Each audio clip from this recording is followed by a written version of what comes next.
All right, guys. Obviously, we'll get rolling. I think I said last night on the show, great challenge for our football team. I think, again, this week, can we continue to grow? And we're going to have to. I think a really talented football team that we're about to face, a team that's got elite skill at almost every position on the football field and really playing good football right now. So with that said, we'll turn it over to you.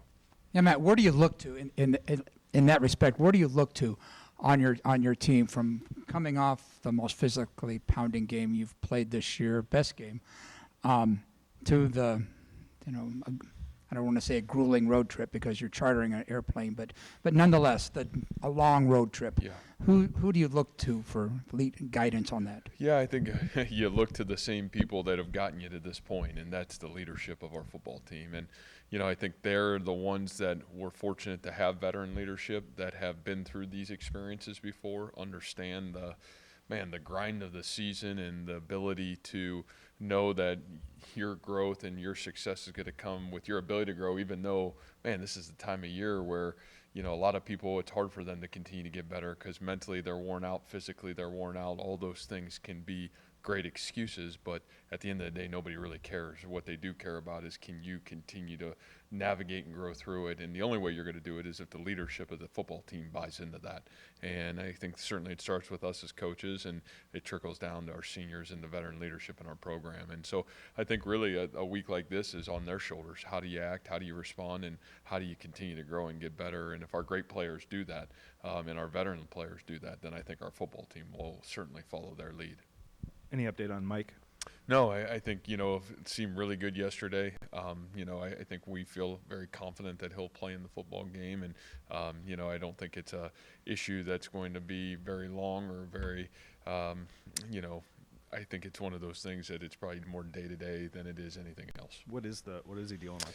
Yeah, just dealing with just a couple things, almost more so structurally than he is anything in terms of a break or a sprain or anything like that. I think just kind of some nerve stuff that he's dealing with, but really responded fantastic, was awesome on Sunday, and was tremendous yesterday. I think it was after Saturday you talked about the defense being able to gang tackle really well.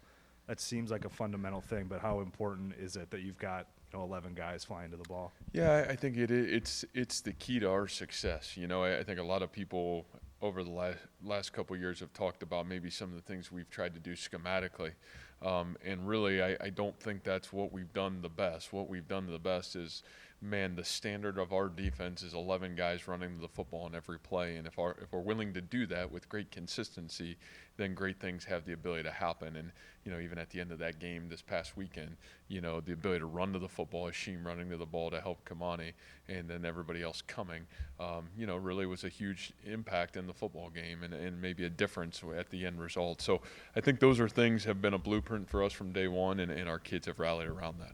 The one-on-one tackling, I think, has been really good for the most part this season. Is that a validation for you guys of how you did things in the spring and summer, where you don't need to beat the hell out of each other to be good tacklers? Yeah, I would hope that, in some way, shape, or form that happens. Now, again, different team. There's a lot of veteranness on this football team that has played in those moments in those games. So maybe this group, we didn't need to have some of that experience because there was a lot of that built-in experience to be able to be a good tackling football team.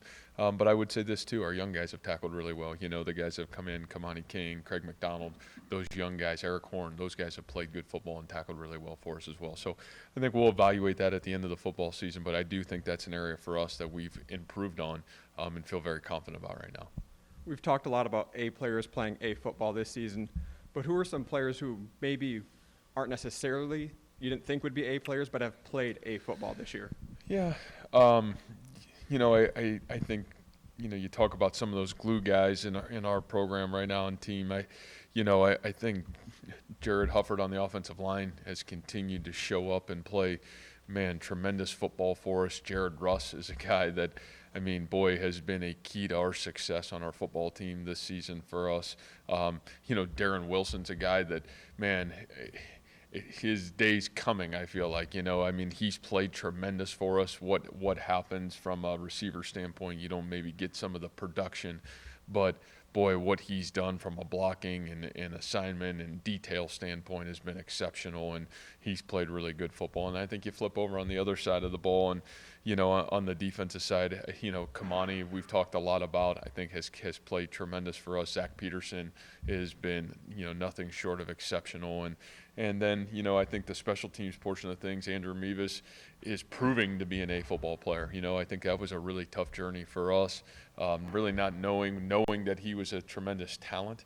But, I talked again, guy that got dinged up at the end of spring, guy that was really kind of restricted through all of fall camp, and really didn't get to see who he was or what he had the ability to do really till the first part of the season, but has proven to be an A player for us and kind of glue guy for us, certainly on special teams with all he's doing for us right now. And then I would say some of those young freshmen, Joey Peterson, Bo Freiler, Miles Purchase, those guys in our special teams units have really been some of our best players, so far this year for us. So really proud of those guys as well. Matt, after the game on Saturday, both you and Brock used the word trust and belief a lot with Xavier. I'm curious, in your time here, how much is trust, maybe the most important quality in a number one receiver, maybe outside, highlight catches and coming up big? Yeah, I would say trust is the number one quality of our program, period. I don't care what it is or who you are or what it's about. I think that's what's allowed us to just even have an inkling of success here, is the ability to have trust throughout our program. And I think when that value system carries over to plays on the field, there's only so many, and there's only one football. And I think you want to try to, as whether it's the coach or the quarterback, you want to deliver the ball to the people that you feel absolutely confident that are going to have the ability to make the play when the ball comes their way. And obviously Xavier, from day one that he's come into our program, from a trust standpoint of who he is, his work ethic. I think Randy and I talked maybe 2 months after Xavier was here, and I was raving about the work ethic, the character when Xavier got here to where we are today. And now you're seeing this player who I really think if you go back and watch every game he's played here, maybe other than that Louisiana game where he was kind of getting his footing underneath him, he's been nothing short of exceptional for us. And so, yeah, I think that value system is huge. And how is trust earned?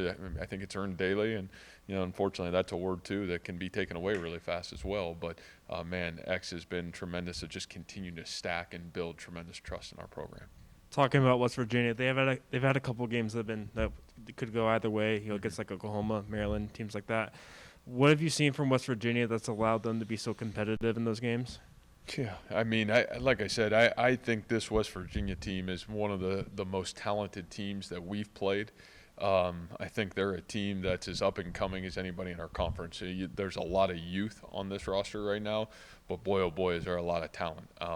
Some of the best skill players in our conference across the board at the receiver position, some physicality at the tight end position, elite tailback, 2 quarterbacks that are playing really good football for them, a young but extremely talented offensive line, and then, man, you flip over on the defensive side and, you talk about the experience of their secondary, the guys that have played a lot of football for them, the linebacking core, and then, man, this young talented defensive line. Maybe as talented as any young team in our conference and really playing good football. You can tell they're confident and they'll be ready to rock and roll for sure. We asked Brees about Jared Hufford, who I guess he was a freshman roommate of, and he called him, quote, a different cat, unquote. And then I asked Schweiger about it, and he said, I guess we're all kind of different cats. What makes him different from an enthusiasm standpoint and also from a technical and skill standpoint that he's given you? Yeah, first of all, the great quality Jared has is he's from Ohio, so that's a huge positive. So we know that was a surefire win, and maybe that makes him a little bit different in his own right. But Jared's got this unbelievable personality. He's got a great father and stepmother at home that I think have given Jared a lot of belief. He's from a great high school football program, one of the great high school traditions in the state of Ohio, and I think learning from great coaches there, work ethic and toughness, those are things that were non-negotiable. And, I think Jared's got this very happy-go-lucky personality, but boy, is it really important to play football? Yes. Does he want to be the best? Yes. And, I think those qualities have served him well, because easily I think he could have been discouraged, along the way. He was very talented early on, still there was a lot of growth for him in terms of his high school football program is a little bit on the smaller school size in the state of Ohio. And so, elite running the ball, some of the pass game stuff was a little bit foreign early on. And that's kind of been part of his transition process from high school to college.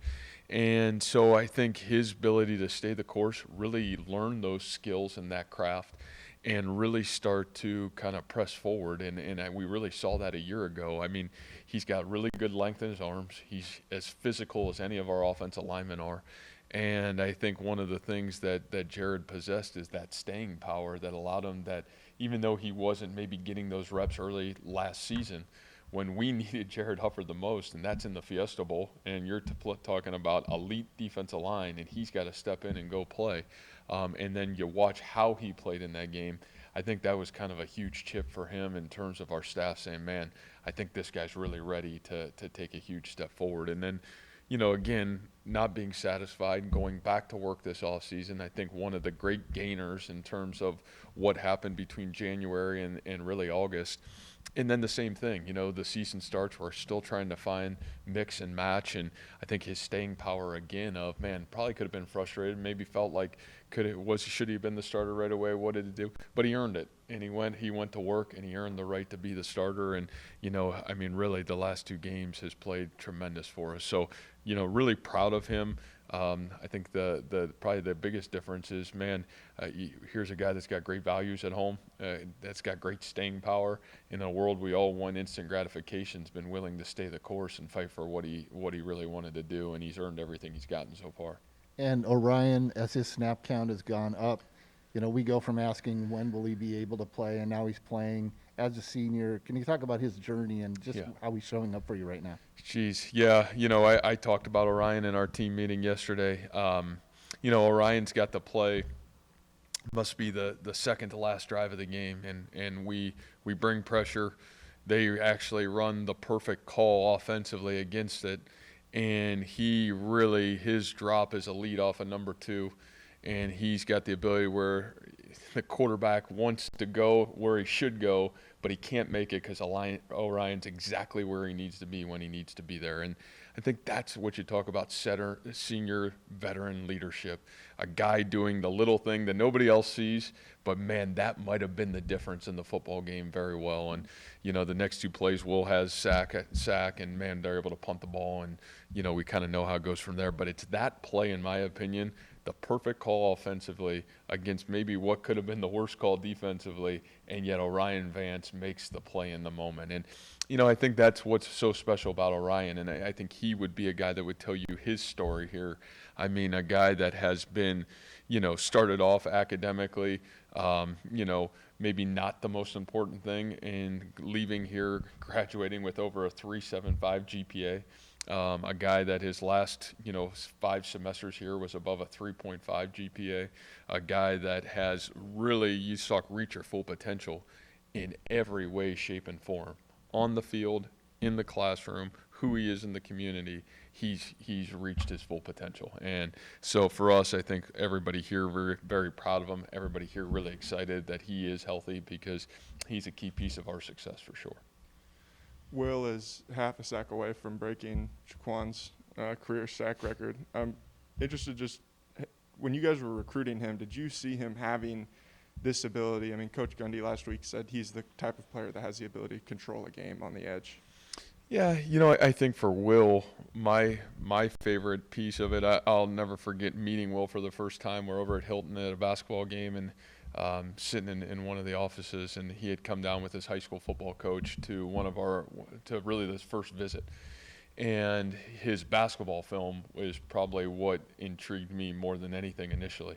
I saw this unbelievably talented basketball player, and probably a guy that in a lot of ways looked like probably a a low-level Division I or basketball player at the time, a guy that just great explosion, great scorer, great leaping ability. And then you turn on the football video, and it's like, man, this guy's not afraid, can really run.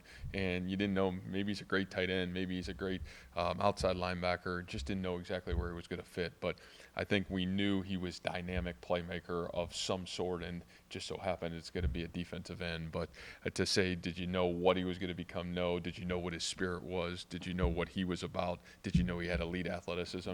Yeah, I think we had a really good idea about that. But boy, Will's done an incredible job for us.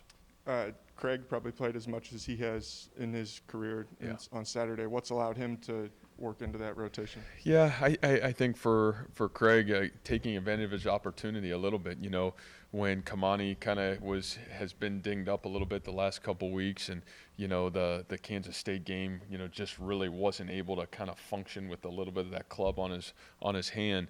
You know, we moved Greg to the field and brought Craig in, and his ability to go make plays was, I think, a huge confidence booster, not only for himself, but I think for us as a staff. I think everybody just really excited for Craig. Craig's one of those guys in our program, again, that's worked really, really hard to get and earn an opportunity to perform on the field. And I think what he did with his opportunity at Kansas State has given him more. And, you know, I think, you know, again, same thought process a little bit last Saturday. Kamani's still not 100% and felt really confident with Craig going in. And I think we were rewarded for it because Craig played outstanding again this past week.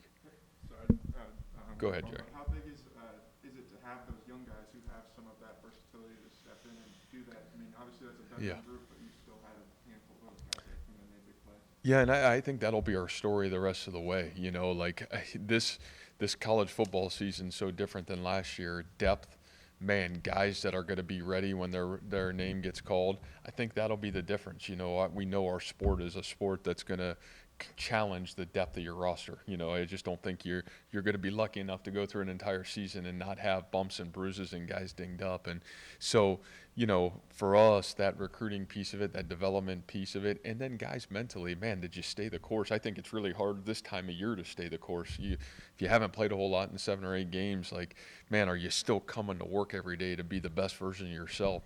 Those teams and those individuals, man, that get that opportunity, and some of those guys, there's going to be probably a player or 2 or 3 that are going to get that maybe haven't played yet or a ton yet because of injury are going to be forced to play. And for our team and for them, that's going to show a little bit of who we are and who they are, and the guys that take advantage of their moments usually get rewarded with more moments and more opportunity so far. So, you know, I think that's Craig's standpoint. I think it's been big for us. Chase told me a while back, I don't know, sometime this summer maybe, I don't remember when, that West Virginia is the toughest place for him to play. For, you know, he's been around to play. Why? Well, I mean, it doesn't seem that daunting. Yeah, yeah, maybe not to you. I think to the rest of us, you know, I think, and I probably can relate enough to it growing up in that area, that I think just the fan base there, I think the passion that the people and the fans of West Virginia have for their Mountaineers, being the only show in the state, the only show in town, it's a hard place to play. And I think their passion, their love, and their, you know, fanatical about their team makes it a great challenge. You know, it's going to be a packed house. You know, it's really important to everybody in that state and their families. And I think it does make it a really special place to go play college football. And I think it also can be a challenging place to play college football. How far was that from where you lived? Yeah, probably about 2 hours. Did you go at all? A little bit. Yeah, a little bit as a young kid for sure. Last week, or Saturday, Will talked about Jaquan really teaching him everything he knows. That's scary. That's scary. I'm going to have to investigate that quote. At what point does your culture become self-sustaining? We've seen your speeches, but when they see it in action, is that when you can trust that it's self-sustaining in that aspect?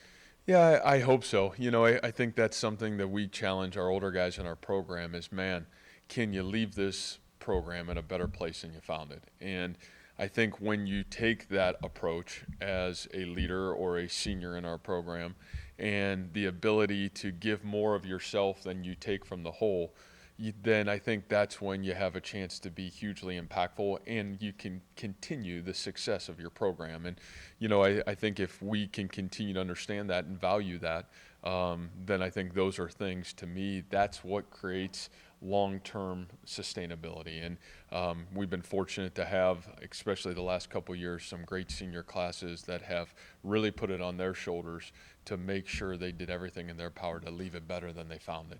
And I think, even this year, I think one of probably the greatest prides that I take is watching our seniors work through really hard and really work together to make it better than they found it and not make it about them. And that's been really fun to watch so far.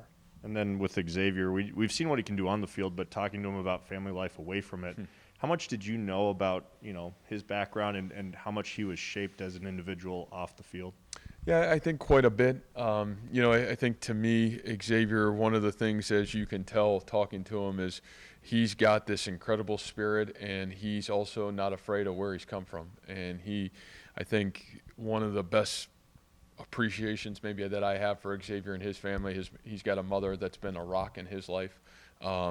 She embodies that same spirit. She kind of has that same smile and that same energy and that same passion for life that Xavier's had, and it's not been easy for her either. And yet I think her and Xavier have been able to weather the storm. He's got a great father, but I just think the spirit of those two to be able to work through hard times growing up and in their own lives, and the ability to overcome it, I think it's kind of led to this man that he's become now. And what he does on the field is really awesome. What he's done in our wide receiver room, what he's done in the wide receiver room is always tricky because there's probably half of the guys that think they should be catching the ball or need the ball or want the ball, and there's only one football. And then he's the guy that's getting the ball, but yet to be the guy that's leading those around him and kind of, just making sure that everybody's staying the course. He's maybe done as good a leadership job of any of our seniors this year for us as well. So, he's a great player, greater person, and greater heart. What he's about and certainly what he's done is just nothing short of exceptional. So we're really proud of him. But yeah, I knew a lot about the Xavier story. Matt, I was gone last weekend, so if you were asked this on Saturday, feel free to brush past it. But I saw the video after the game of you escorting Spencer Sanders off the field. Yeah. It made me think about the Texas game last year when you went out to the kicker. I can't remember his name, but what do you think that's like for an opposing player after a game, a crushing loss, for the first person they see not to be one of their teammates or their own coaches, but the opposing head coach? Yeah, I don't know. I think the situation on Saturday was just unique in its own right. I think, even for myself, you're overwhelmed. There's a stadium. You haven't been where people are. There's people coming on the field. I think the biggest thing was, this young man just played an incredible football game, which he did. He was exceptional on Saturday.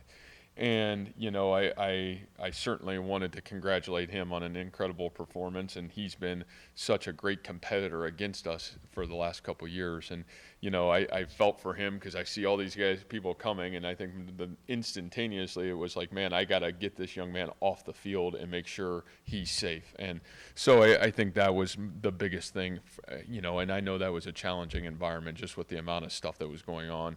But, we were able to get him out of there, and, a ton of respect for who he is and what he's about.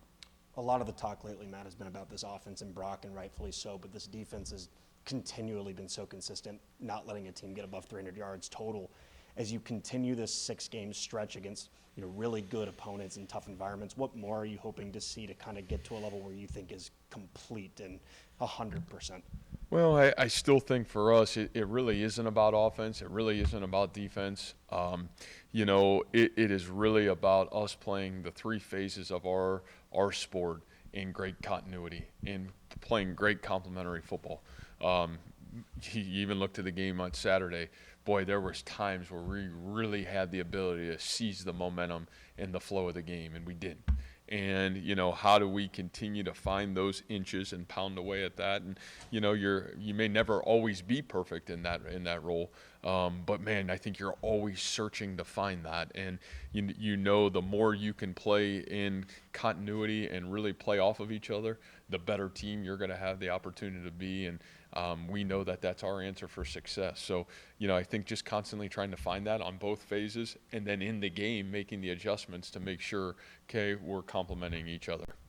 You talked Saturday about Tariq Milton. Xavier did too. What's it say about a guy who's not seeing a high snap share, who stuck with it, and maybe what's kept him from seeing that? Yeah, we talked a lot about that after the game too. I mean, just for Tariq, I mean, that guy has had so many battles, from, physical to the mental battle that it can have when you're physically kind of constantly beat up over the last 2 years. And, the talent that Tariq has, the ability that he has, and the growth that he has made in our football program is nothing short of exceptional. And to see in the biggest moment of the season so far, there's Tariq Milton making a huge play in a huge moment.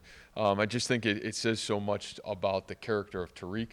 I think it shows the young guys in the program, here's what staying power looks like. Here's what it looks like, even though you may not be getting exactly what you want or as much as what you want, and yet your number gets called and you are ready for the benefit of the team. And, again, that's our sport. It's team sport.